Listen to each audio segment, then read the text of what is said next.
Welcome to Wednesday's News Moto, brought to you by Riel. In this News on Two Wheels, you get to watch footage of a ride in Cambodia, while I update you on the news of the week. Today's ride is a little different though, as it's our first ever News Cyclo. As you might know from the video we put out on Sunday, we are currently in Phnom Penh, in an area called Pang Huat. Today's footage is a bicycle ride I took around the area. It's a slower pace than the moto, so you can sit back and take it all in. At Riel, we donate all of the money we earn from YouTube to charities in Cambodia. Here's the total we've donated so far. We are so pleased that we can do this, and it's made possible because you are out there watching our videos. There are also referral links down below, including one that gives you a 25% discount for trusted house sitters, and that's the reason we're in Phnom Penh, as we mentioned in our previous video. It's a win-win, so why not? Please don't forget to like, as this will help other people promote the channel. And if you haven't subscribed, please consider doing so. Hopefully we can keep growing the channel and continue to donate money to charities doing great work to support communities here in Cambodia. We've just hit 13,000 subscribers, so thank you for all of the support and positivity. Okay, let's get into the news. It is Wednesday the 4th of October, and today we see how the tourism is going. We'll look at wage increases ahead, explore flooding hidden dangers, enjoy an Only in Cambodia story, and also a few good news stories at the end. So let's get into it. Cambodia welcomed 465,000 international tourists in August. That's an increase of over 80% compared to August last year, but it's still 11% less than pre-COVID times in 2019. So as you can see, tourism is slowly returning to the kingdom. We highly recommend coming sooner rather than later, before numbers increase to the 2019 levels. In the first 8 months this year, Thailand remained the top nationality of tourists visiting Cambodia at 1.18 million visitors, followed by Vietnam with 642,000 visitors, and China in third place with only 364,000. So as you can see, Chinese visitors have not returned as was expected. Thailand and Vietnam share land borders with the kingdom, therefore they account for most land border crossings for commerce and visitation. Tourist numbers from China have dropped to a third, which is due to many factors including limited travel procedures, lower demand and fewer flights currently from their country.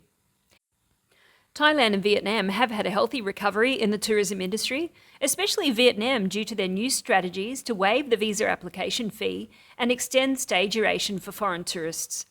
Maybe those are a few ideas Cambodia could use to lure some of the foreign visitors here as well. What do you think Cambodia could do to attract more tourists? Leave a comment and let us know what you think. Hopefully these numbers will rise a bit more quickly in the future as well. Negotiations are now complete and there will be a rise in garment workers' minimum wages for 2024.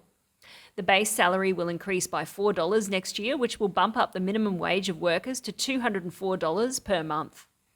The National Minimum Wage Council has aligned with this and set the minimum wage to $204 as well. This consists of a rise of $2 per month that will be paid by the factory employers, plus an extra $2 that will be added by the government. So if the employees work a 40-hour week, that's $1.28 per hour, and the increase is just 3 cents per hour. As you can see, the wages in Cambodia are extremely low, so always remember to tip, as it means a lot. If you can, please do so. Just when you thought it was safe to go back in the water though, the Cambodian Mine Action and Victim Assistance Authority, the CMAA, has alerted the public to be aware of the danger of buried land mines being exposed by fast-moving floodwater. After floods, some explosive remnants of war could be unearthed by landslides or strong currents. Battambang's provincial deputy governor said that he issues monthly reminders on the dangers of landmines in UXOs, and not only during the flood season.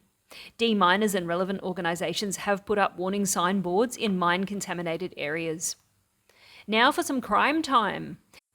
The power of cooperation is sometimes not a good thing. In a successful operation, Bangkok police have apprehended a Cambodian couple responsible for more than 100 pickpocketing offences across different city areas.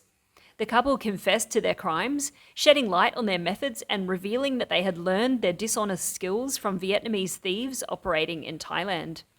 The pickpocketing spree prompted numerous complaints from Thai residents and foreigners in various districts of Bangkok. Victims reported thefts of personal belongings and cash. However, the recent arrest was made possible thanks to a crucial tip provided by a victim who had filed a complaint. Once arrested, the police searched their room and discovered 30,000 baht in cash, mobile phones, gold rings, gold necklaces, and valuable amulets, bank account information, and also other items. The couple admitted to their crimes during questioning. Next up, we have a strange table of shame. This isn't the biggest drug bust in Cambodia, but it has a very strange table of shame with the drugs arranged into numbers, as you can see. There's also a very strange assortment of items in the picture. 5 men were arrested as they tried to smuggle 3 kilos of methamphetamine across the Cambodian border. The 5 Vietnamese nationals were arrested at a border checkpoint in Mundulkiri province. Police became suspicious when they saw the 2 Vietnamese nationals carrying a suitcase at the upper border checkpoint.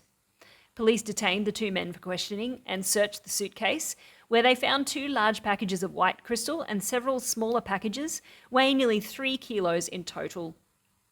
Now we have an only in Cambodia story. Boom, boom, boom, let's go back to jail? Phnom Penh police arrested 5 men and a woman after they disturbed neighbours with low-frequency noise emissions. The noisy louts were blasting out their bass-heavy music at 1 a.m. along Street 1974 in Phnom Penh. Neighbours complained to authorities that a group of people had gathered to have a drinking session, accompanied by powerful loudspeakers. If you've ever been to a Cambodian wedding, you could probably still feel the bass disrupting your heartbeat. Police said that after receiving reports from residents, they arrived at the scene immediately and asked the drinkers to cut down on the bass frequencies, which was disturbing the neighbours. The group promised to do so, but immediately after the police left, guess what they did? They pumped up the bass. Neighbours complained again, and authorities confronted the drinkers once more. This time, the drinkers insulted the police for not drinking enough and boasted of their powerful connections. Police wasted no time in arresting the drinkers, confiscated their noise-making equipment, and took them to the Phnom Penh Administrative Police Station. All's well that ends quietly, I guess. Now we have some good news. Amid concern over the increasing use of plastic and its effects on environmental and public health, the Ministry of Environment and provincial administrations have launched an action plan to reduce its use in the country. The new measures include increasing the special tax on imports of plastic products and materials from 7% to 10% and charging a mandatory 400 Riel for each plastic bag given out at supermarkets and shopping centres. So remember to bring your usable bags and then leave them in your motorbike afterwards so you always have them with you. An education campaign is also targeting more than 30,000 schools across the country, with more than 3.7 million students. It's raising awareness and participation of the people to change their attitudes and habits and live in a clean, green and carbon-neutral environment. According to the ministry, growth of the economy and improved living standards, combined, have both led to an increase in the use of plastic materials, especially plastic bags. It is estimated that each Cambodian consumes an average of 4 plastic bags per day, or a total of 55 million plastic bags per day nationwide, amounting to 280 tonnes.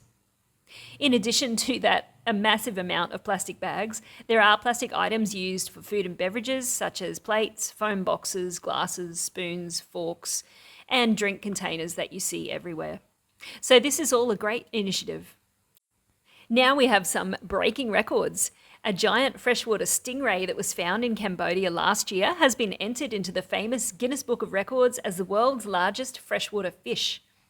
The Guinness Book of Records states that a 300 kilo or 660 pound female giant freshwater stingray was collected from the Mekong River in Cambodia on the 13th of June 2022.